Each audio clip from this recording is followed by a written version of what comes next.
Recién tuvimos la votación en el Consejo de Derechos Humanos de Naciones Unidas. Brasil se abstuvo. ¿Cómo ves la posición y la presión que ejerce Lula? Yo siento que aquí han habido varias etapas. Yo creo que en la etapa previa a la elección, la posición de Lula fue muy importante en momentos críticos, donde el régimen buscaba probablemente cerrar la vía electoral o desviarse. Y creo que allí Lula tuvo intervenciones importantes.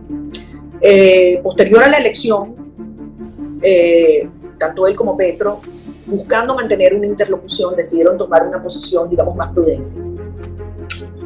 Y así se entendió por muchos actores. Ahora ya han pasado 3 meses y evidentemente el régimen está engañándolos a todos, incluso a Lula y a Petro, porque lo que es evidente es que Maduro ha usado este periodo para reprimir más fuerte que nunca. Ni siquiera les ha atendido el teléfono y busca burlarse. Mira esta maniobra con los BRICS de estas últimas horas, una cosa patética. Pero Brasil fue me parece muy bien, me parece muy bien, a eso iba, me parece muy bien la posición de Brasil, porque Maduro iba a tratar de manipular la situación. Entonces, creo que fue correcta la posición de Brasil, pero para mí es incomprensible la votación en el Consejo de Derechos Humanos, como tú dices, porque al final, si hay algo que yo sé que en Brasil se valora, es todo el sistema de derechos humanos. No solamente el sistema a nivel de las Naciones Unidas, también el sistema interamericano. Y la Comisión Interamericana de Derechos Humanos, que además tiene muchos miembros, vienen de Brasil, ha calificado lo que está haciendo Maduro como prácticas de terrorismo de Estado, algo que no decía desde las dictaduras militares del siglo pasado. Esto está documentado por las ONGs internacionales de derechos humanos. Todas se han manifestado. Entonces, una cosa es mantener una interlocución con Maduro, pero otra cosa es ser indiferente ante el dolor de una sociedad. Y yo sí creo que ha llegado el momento de tener una posición mucho más firme frente a Maduro. Y quienes hemos planteado desde el día 1 que creemos en una negociación para la transición democrática somos nosotros. Y hemos dejado muy claro que estamos dispuestos a dar incentivos y garantías. Lo hemos dicho muy claro. Y el régimen tiene que entender que toda negociación tiene que partir del reconocimiento del 28 de julio.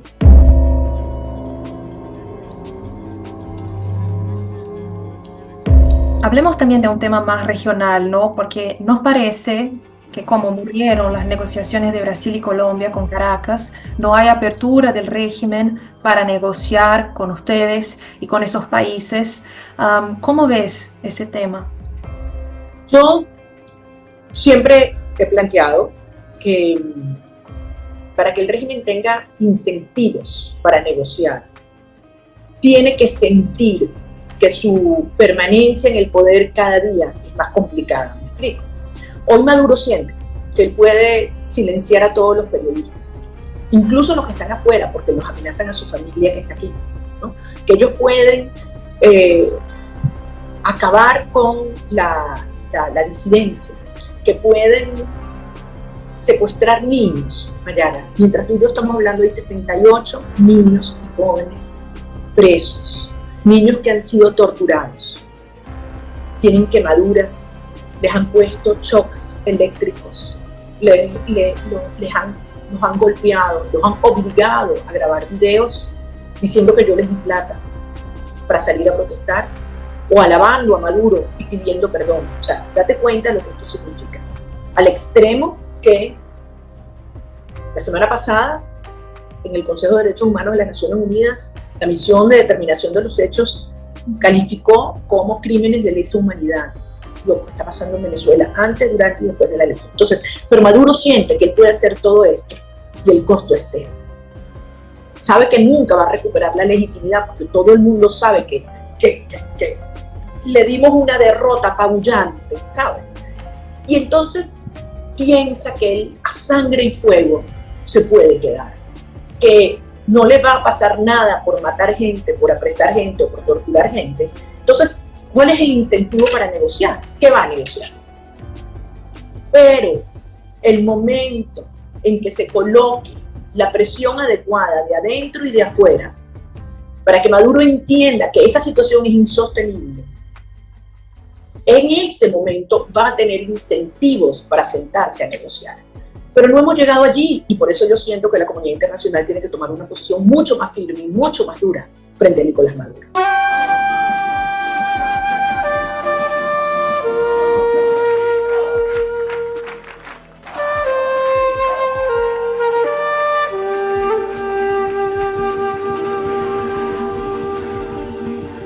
¿Quién es que sostiene Maduro en el poder?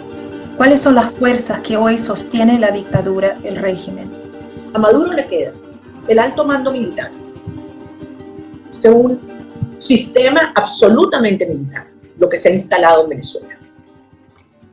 Y que tiene dos brazos represores. El brazo armado, para el cual usan algunos sectores de los militares, de las policías y paramilitares, los llamados colectivos. Y un brazo represivo judicial, que fíjate que son siempre los mismos jueces, los que han llamado todos estos tribunales de terrorismo, y es un conjunto de jueces y fiscales que son siempre los mismos. Entonces, esos son los dos pilares que le queda al régimen. El tercer pilar, Mayara, es la plata que le entra por la vía de las actividades ilícitas: narcotráfico, contrabando de oro, contrabando de otros minerales, tráfico humano. ¿De cuáles países viene la plata? ¿Qué países están involucrados en eso? Eso es una muy buena pregunta. Eso es muy buena pregunta. No solamente de dónde viene, a dónde va la plata.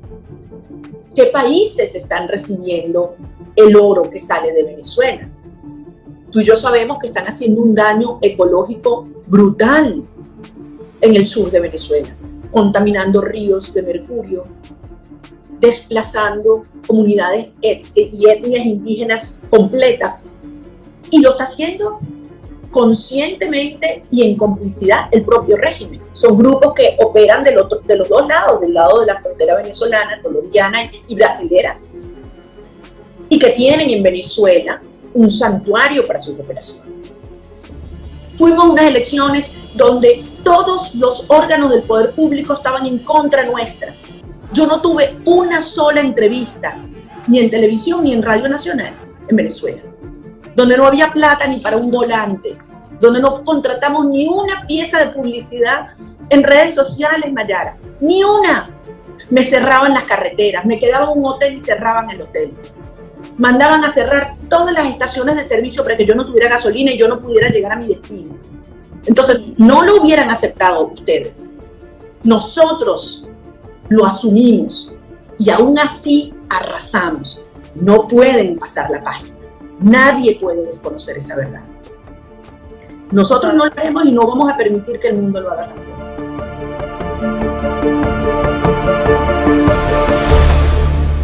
Well, 25 years of Chavista socialism. That's what happened. And they decided to take control of our country at any cost. They destroyed every single democratic institution. They went against private entrepreneurs. They destroyed the rule of law. Venezuela today is in the last place globally, the last country in terms of rule of law by the World Justice Project. And they decided to establish strong liaisons with other regimes such as Russia, China, Iran, and irregular groups such as Hezbollah, Hamas, the guerrilla, and the drug cartels. This turned into a criminal operation that is using Venezuela as a safe haven to destabilize the whole region, including the United States. And migration is a consequence of lack of future, Patrick. And it's part of Maduro's strategy. He wants people to leave so that he will have less social tension within the country and at the same time destabilize the neighborhood. So, you know, I don't know when this was, but it was earlier this year when President Biden, they negotiated to lift the sanctions with the understanding that he would allow for a fair election. And everybody's like, oh, What makes you think they're going to have a fair election? And then he comes out and he says he wins and he beats you guys, yourself and your partner Edmundo Gonzalez Urrutia, I believe, if I'm pronouncing the name properly. And that has taken place. What did President Biden and Harris administration make a mistake thinking that, yeah, he's going to allow for a fair election to be taking place, or did Maduro fool the U.S. president, the vice president? Well, let me give you a little context of what has happened in the last 2 years. Venezuela, at the beginning of 2023, looked deemed hopeless. A lot of people said, forget about 2024, the presidential election. Maduro is going to stay by the force. People are demoralized, delegitimized. And we decided to start tearing down the barriers Chavismo had put within us, dividing us between, black and white, rich and poor, old and young, those that are here, those who have left, and right and left. I mean, we decided to get a country back together around values, human dignity, justice, solidarity, private property, family. Everywhere I went, people would say, I want my kids back home. And this is a very strong and powerful feeling. And that's exactly what we did. We brought people back together and mobilized, and we decided to carry out a primary election. And this is very important because we had totally lost trust in vote, because it has been totally controlled by the Chavista regime and its electoral council, which is totally backed by them. So we carry out citizens' primaries in which they were organized by us, not letting the regime put their hands in. And everybody said there was going to be a disaster, that no one was going to go and vote, perhaps 100,000, 200,000 people. Patrick, the day came, and over 3 million Venezuelans went out and voted. It happened just a couple of days ago, 1 year ago. So this showed us the degree of our strength. This brought trust among each other. I was elected as a presidential candidate, but the regime, of course, Maduro, was very scared to run against me. So they decided to put me aside illegally. And what we found, Edmundo Gonzalez, as you said, as an alternate candidate, we were able to register him because they thought he was not going to win. The regime never thought people would vote for him when they wanted to give me their support. We rallied around the country together without media, without money. Patrick, every hotel where we stayed, they would come afterwards and close it. They would close the gas stations along the routes and the roads so that I could not reach the places I was going. I'm not allowed to take a plane for over 10 years.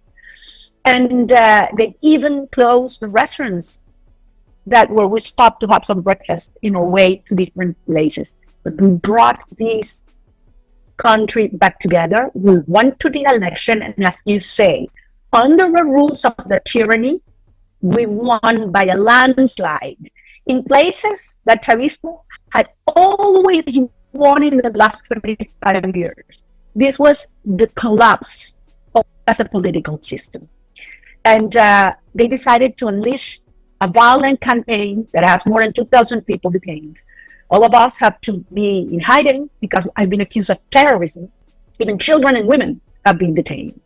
And now what the Chavista and Maduro wants is people around the world to pass the page and to turn the other way around. And this is a moment where I'm reaching out to the U.S. government, U.S. Congress, and the U.S. people to understand how much we need you at this moment. So I understand that, but to me, when I think about for you guys to go through what you're going through, the sanctions that you put, like even when Trump had the sanctions on Iran, and I'm from Iran, it was working. Iran didn't know what to do. The sanctions were pressuring them. Nobody was lending them money. Nobody was buying oil from them. They were going through a lot of problems. And if I look at the oils, oil sales, barrels, you can see it publicly. Venezuela wasn't selling a lot of it, right? And right now, while we're speaking, I think Maduro is with Putin, if I'm not mistaken. He's in Russia. He had a visit with him back in 2019. They have another visit here as well. And even in July 28th, I think when Maduro won, Putin publicly congratulated him. Congratulations. We are looking forward to doing business. And in 2019, I think Putin even called Maduro a reliable leader, a reliable partner in them doing business together. What I'm asking is, right now where you are, Kamala Harris just came out, I think today or yesterday, and she was asked, hey, if Maduro doesn't get out the way, I don't, if you want to pull up the article when they said, if Maduro doesn't get out the way, are you willing to do anything you can military for him to leave office? And Harris says U.S. won't use military if Maduro does not leave office. If Maduro does not leave office, you're not getting in. Edmundo's not getting in. So what is your plan on helping the folks in Venezuela to have this change taking place while they're not under this guy? Because it's definitely not working under Kamala and Biden. Are you waiting for potentially it to be Trump to help you with this? What is your plan? Rimac, juntos por un viaje en bienestar. Conoce más desde tu app Rimac o en rimac.com. Pondremos a prueba la eficacia de Rexona en el sol con el reto de la máxima frescura. Mi roommate dice que con la ducha es suficiente. Veamos quién se mantiene más fresca al final del día.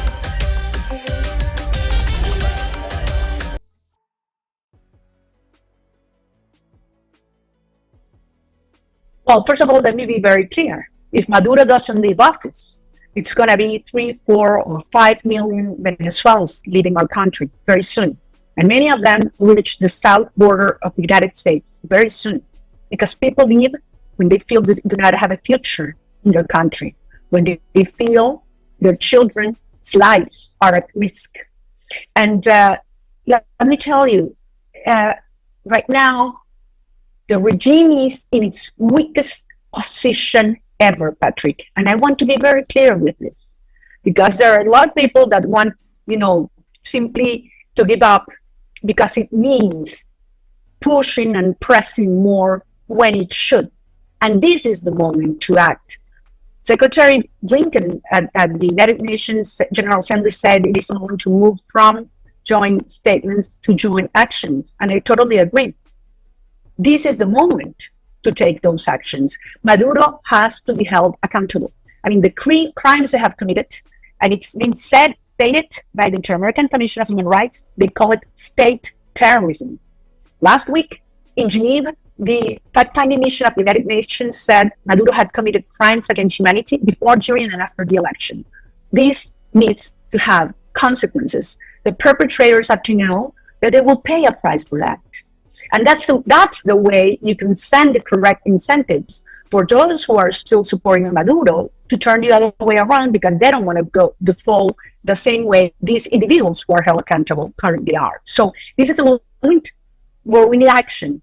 We cannot wait until January, because this is a moment in which the regime is going through a very difficult moment. Actually, as we speak, you mentioned it, Maduro is hugging with Putin, yes. But here in Venezuela, the different criminal groups that make up this regime are fighting between them fiercely. And as I said, this is the moment to show them that the cost of staying in power is going to increase, every day that goes by, until a point where that cost outweighs the cost of living power. And that's the moment, in that moment, that Maduro will sit down and negotiate, not before.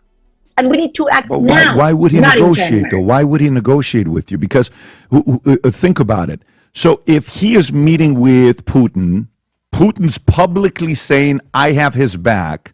U.S. is defending Zelensky, okay? U.S. has not got Putin's back. So U.S. is with Zelensky and NATO. Putin's over there backing up Maduro. Maduro's giving the middle fingers to U.S. and, quite frankly, your party and the people in Venezuela. Of the 7.7 million people that left Venezuela, 6.5 million around the surrounding countries, Colombia, some of those places. Of course, some of the rest of them go different places. He doesn't have, from the people that I ask on the inside, he doesn't have the loyalty of his military.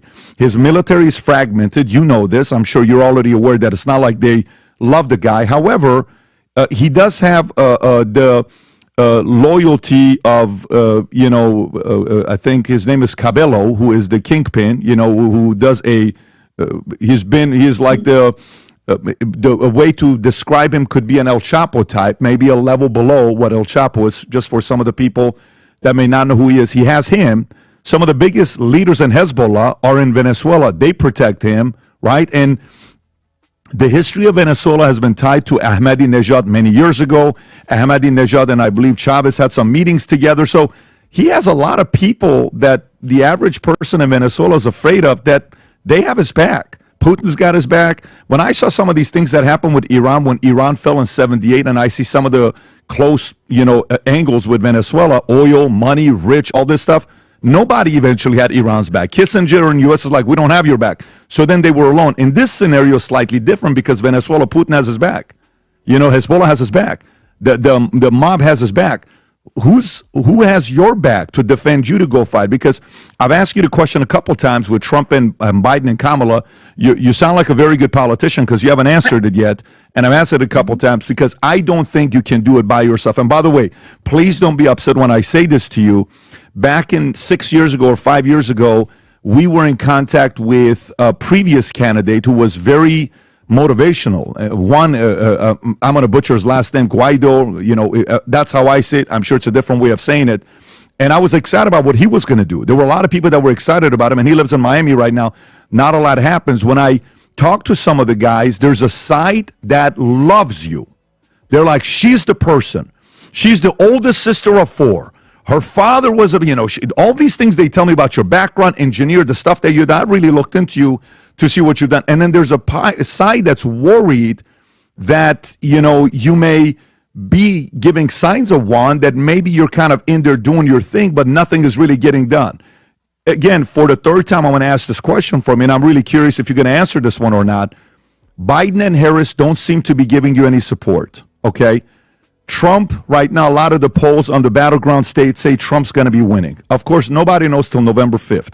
If he wins Georgia and Pennsylvania, it's over with. What is your plan and Edmundo's plan to be able to create some alliances so you can do actually what you want to do so the people in Venezuela will be free? ¿Tienes una idea de negocio? En GoDaddy tenemos el dominio perfecto para hacerla realidad. Estás a un solo clic, así que adelante. Dale una dirección web a tu idea. Encuentra tu dominio en godaddy.com.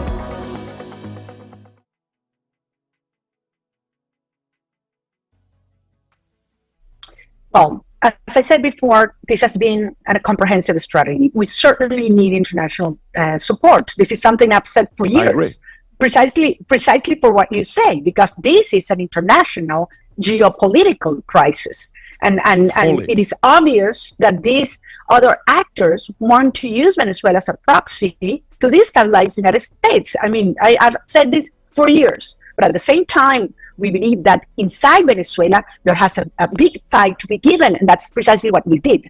And today is not the same country as 5 years ago, not even as 5 months ago, Patrick. I mean, we've never had what we have today, because if we had had minimal competitive conditions, this election would have ended 90-10. Okay, so we have 90% of the population, which is also the proportion that you see in organizations such as police or the army. I mean, that is also true. The fact that we collected the tallies the day of the election is because we had the cooperation of the army that was deployed all over the country. So this has to be taken into account. It's not the same country, and it's not the same regime. As I mentioned before, these guys have been weakened and losing support from within and from abroad. And certainly I think that even though they have the support of Putin and Iran, those two countries have their own conflicts on their own going on right now. So they don't have that much support to give to Maduro right now. So if we move ahead, and I do think the international community and this administration can move forward, there are initiatives, bipartisan initiatives in Congress, and we have managed to maintain that support on both parties because Venezuela is an issue of national security for the United States. So I think this is a moment, and I wanted to convey this at this point because I really need to reach to both campaigns, and I really expect much more from both candidates in terms of what can be done as soon as the election takes part. I don't think we need to wait until January, frankly, because this is the moment. Remember that by our constitution, the president-elect should take office and be sworn in on January 10th. So we do have a window of opportunity. We cannot ask ourselves, what are we going to do if Maduro stays in power by force? The question should be, what can we do now to stop him from doing it and have the legitimate president-elect takes office? And one of the things we are asking the current administration and Congress is to recognize Edmundo González as president-elect, which he is. So let me ask you, can you leave the country right now? I've been banned from leaving Venezuela for over 10 years. And right now... There is no way for you to leave? Could be very, very dangerous. Can I say why if you don't leave? I don't think anything's going to happen if you stay. And please, I could be wrong, but I'm just challenging you. We're having a conversation. You could say you don't know what you're talking about. I'm comfortable with that. I'm a grown man. I'm okay with that. You're not the first person who says that, but I believe that I'm most useful for this cause in here. I don't know about that, people. And I'll give you an idea why I don't think that's the case. Here's why I think. I think if I were your campaign strategist and I'm close to you, I'm your brother, I'm your husband, I'm your son, I'm your best friend, I'm your number one person you trust the most, I would say, Maria, you speak very good on camera, you're a very good communicator, you're very pleasant in the way you speak, you don't speak like some other people that don't know how to communicate. No wonder you do very well, because your message is crisp.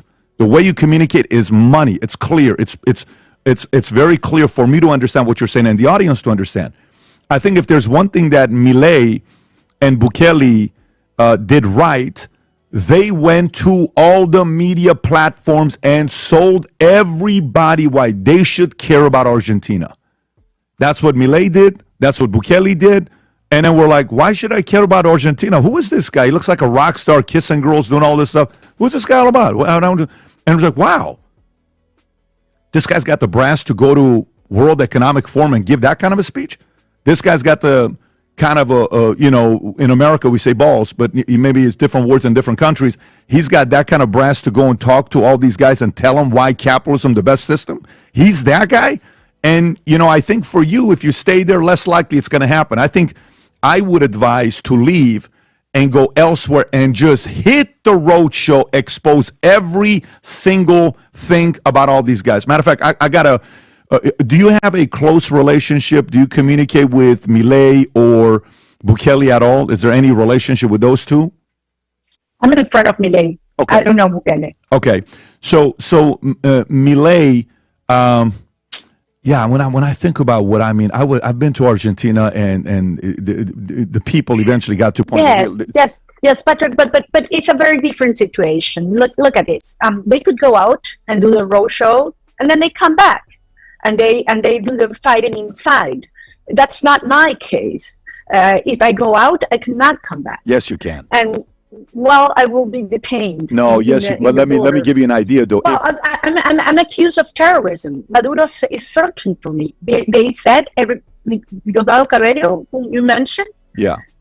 They say they are looking for me. They will find me, and I don't know what they will do if they do find me.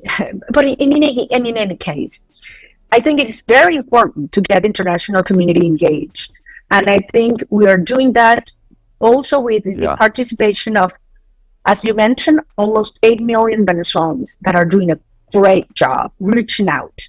And but at the same time, we need to maintain the will to fight and our people organized within Venezuela. I think González was able to leave, so he's not run. Go ahead. So he's not in Venezuela right now. He was forced to leave. He was at an embassy. He had been protected by an embassy, and the regime put in place a very obscure operation, and he was forced to leave the country. But now he is acting, as you said. He's moving around right now in Europe.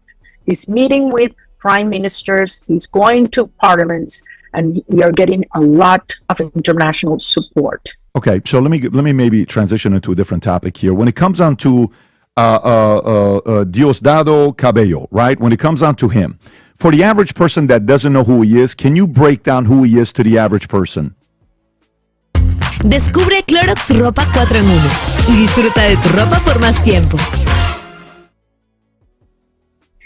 He's a former military that was part of Chavez coup and has been close to the top group of the regime and involved in all kind of illicit activities. And right now he has been named Minister of Interior and he's in charge of the police and looking over the repression and persecution campaigns that the regime is deploying.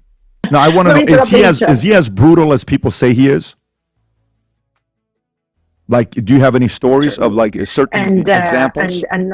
Well, they after the election, he put in place a campaign called Operación, which meant they would send the police or paramilitaries to visit the homes of citizens that had worked as electoral monitors, for instance, and they tear down the doors of the houses. They would take them away. They would mark the doors with crosses. If they didn't find the people they were looking, I'm talking about citizens that their only task was to be there, watch the process, and get their own tally sheet and give it to us. And they were persecuting every single person that were involved. They even imprisoned children. As we speak, there are 68 minors that have been tortured. They have been burned. They had electrical shocks, accused of terrorism. I speak with their mothers almost every day. It's heartbreaking, but at the same time, they are the ones that give me strength and tell me, to keep fighting for their children. So Maduro is committing a huge mistake. The way he decided to go all the way with violence and isolate himself from the rest of the world. Believe me, not even in the BRICS meeting, Maduro is wanted now. He's absolutely toxic. He's a pariah. So he certainly is trying to make the world think that he will stay at any cost, because that gives the incentives for countries around the world, including the United States, to simply try to turn the page and look and concentrate on other issues. There is no other single conflict in the Western Hemisphere that is a priority for national security as it is Venezuela. And believe me, there is a true possibility to solve it in the short term if we act now. Because the consequence of not doing this would be, as I said before, 5 or 6 million Venezuelans live in the country. The way that these criminal gangs, some of them are reaching the United States already, are being organized from Venezuela. They have not left Venezuela. They are organized from Venezuela and they operate in a whole continent. The way the stabilization, political destabilization of the region is increasing. And finally, I have to say this. There is no other single country in the region, Patrick, that could turn into the energy ally, trustable energy ally. You mentioned it before about our oil reserves as Venezuela. The metrics of our recruits match perfectly with the United States refinery system.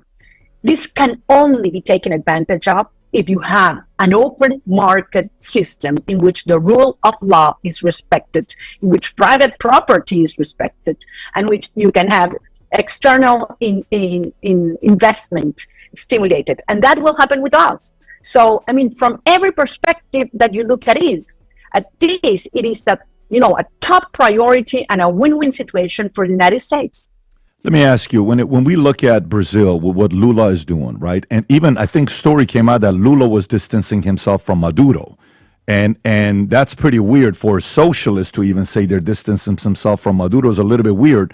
But is Cabello, is he at the same level to Maduro as Alexandre de Moraes is to Lula? Is he that powerful or not that powerful?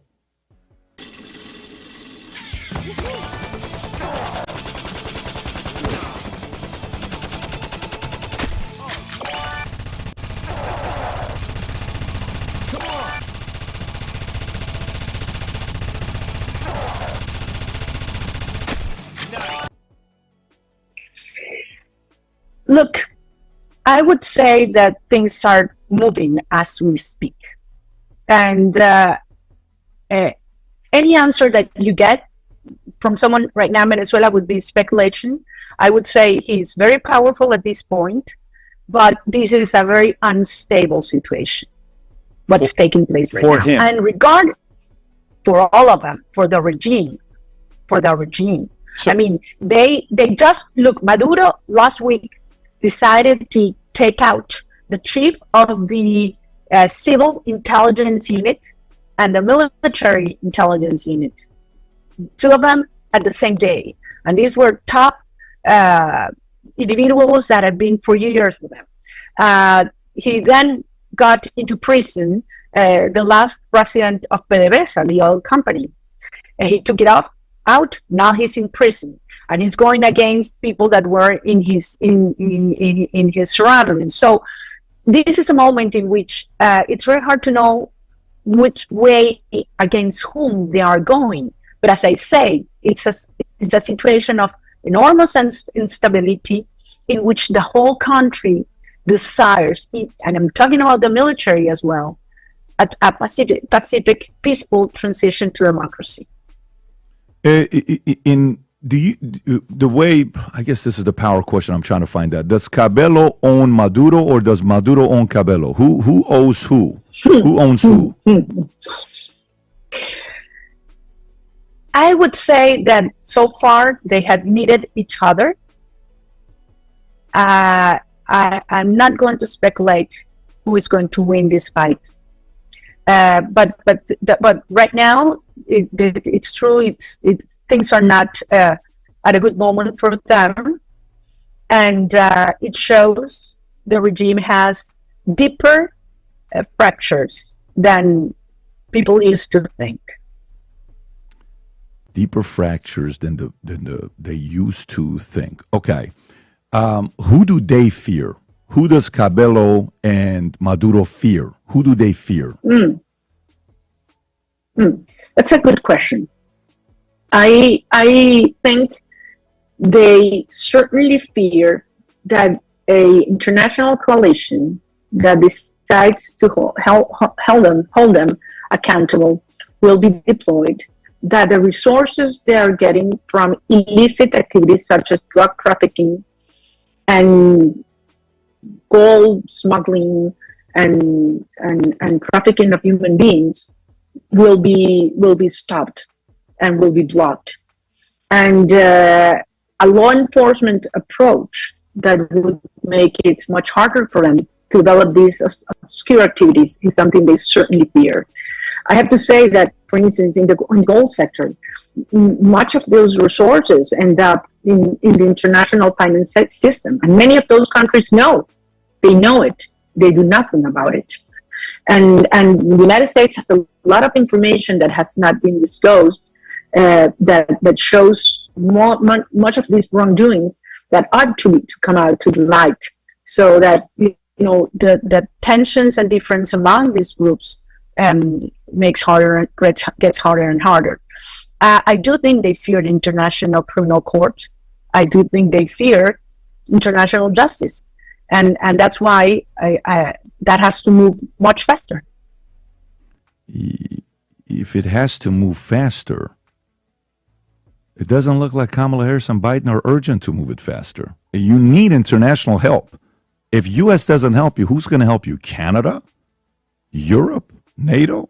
Who's going to help you? It's only U.S. So that's why I'm asking a question about. Are you in regular communication with their administration or Trump's administration?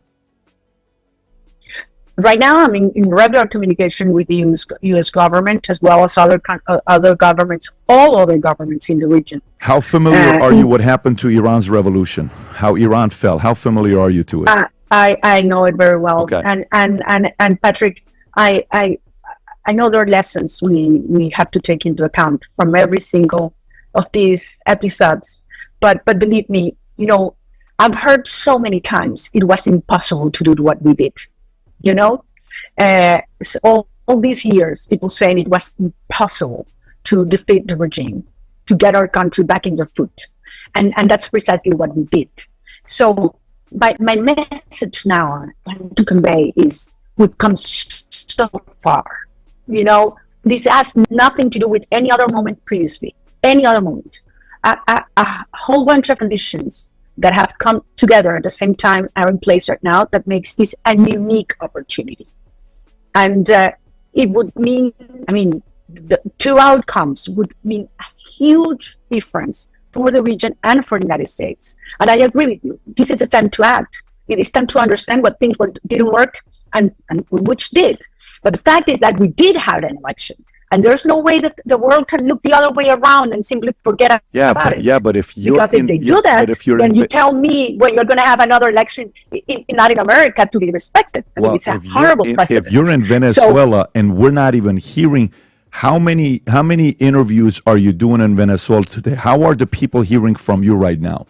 How are people around the world hearing from you right now? What platform are you using? Because the internet is choppy. So it's going to be tough for you to do a lot of these things on mainstream media and other podcasts. How are you getting your message out?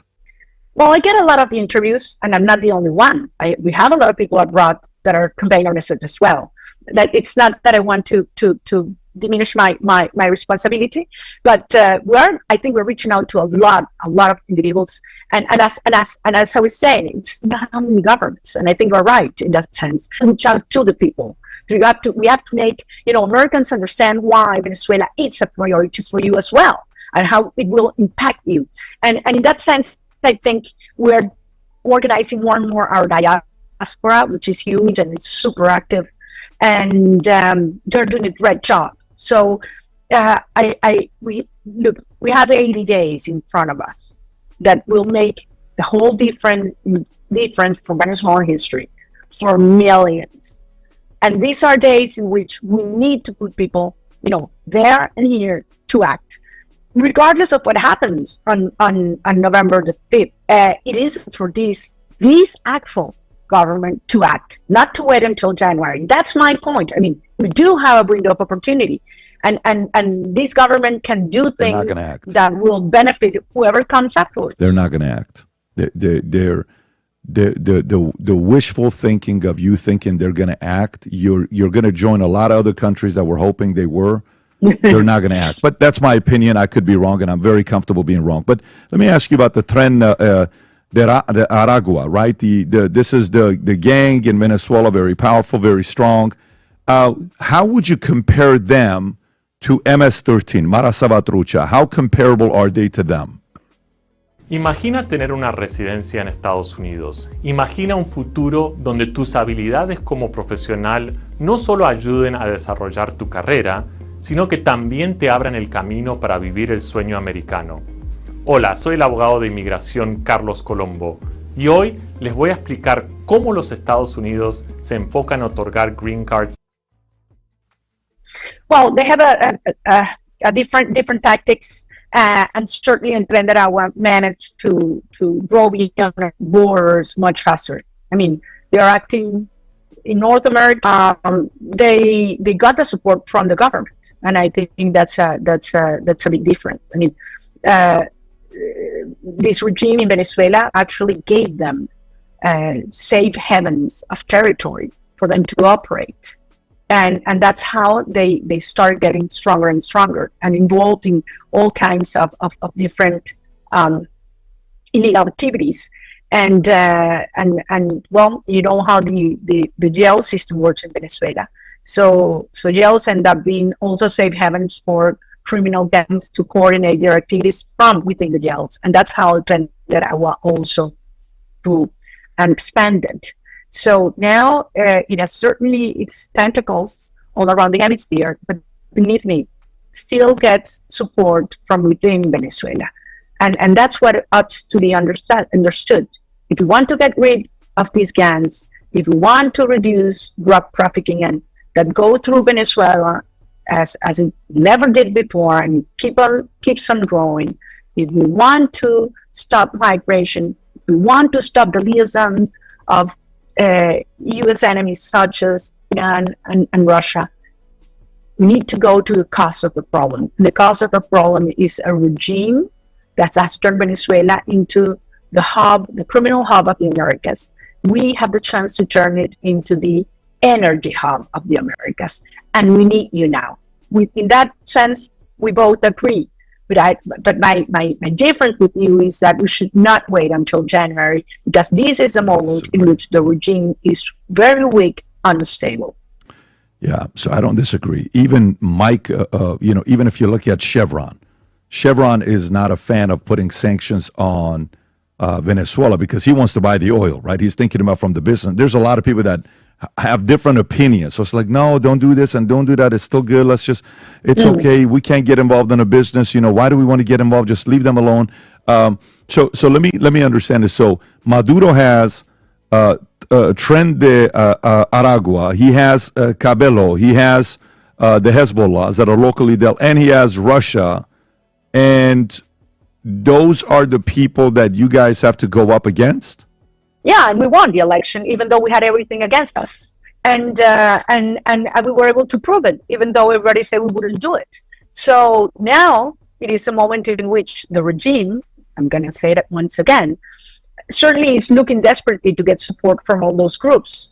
I don't think he was very successful in his recent visit to Russia. He didn't get remarkable that precisely Lula and Petro, they decided not to recognize Maduro's fraud because they understand that this is an issue that goes beyond ideological issues, Patrick.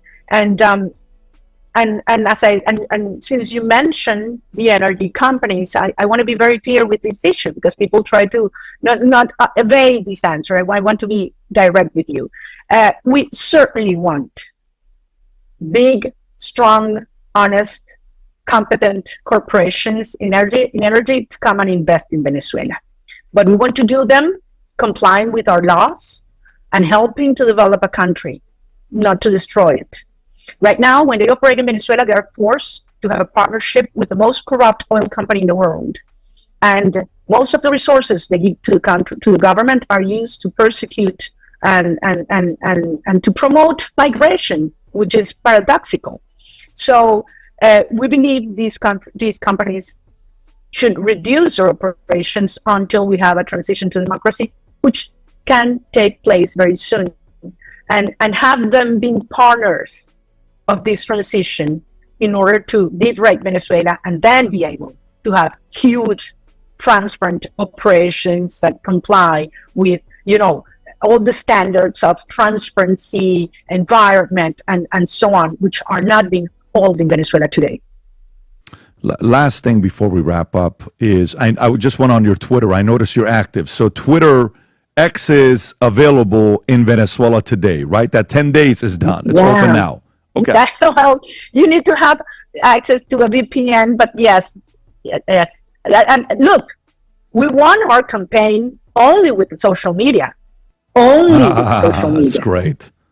I didn't spend $1 in publicity. I didn't get one single interview on national or radio TV. Not one. It was all done organically with social media. And that's how we got here. And I got to tiny little places where there wasn't light or internet, and young people would say, I saw you yesterday in this TikTok. And I said, how come? How could you know? And sometimes were there sisters or brothers that live abroad and have the information. So this was a truly grassroots process. Look, we didn't give away not even one t-shirt. People had to pay for it. So people that were very, very, very poor, and they would come to me and say, look, I paid $4 for my t-shirt, María Corina. I'm so proud. This is the kind of movement that was made, with discipline, consciousness, and love. Love for freedom, love for our country, and love for our children. And that's why this has no way back. This has no way back.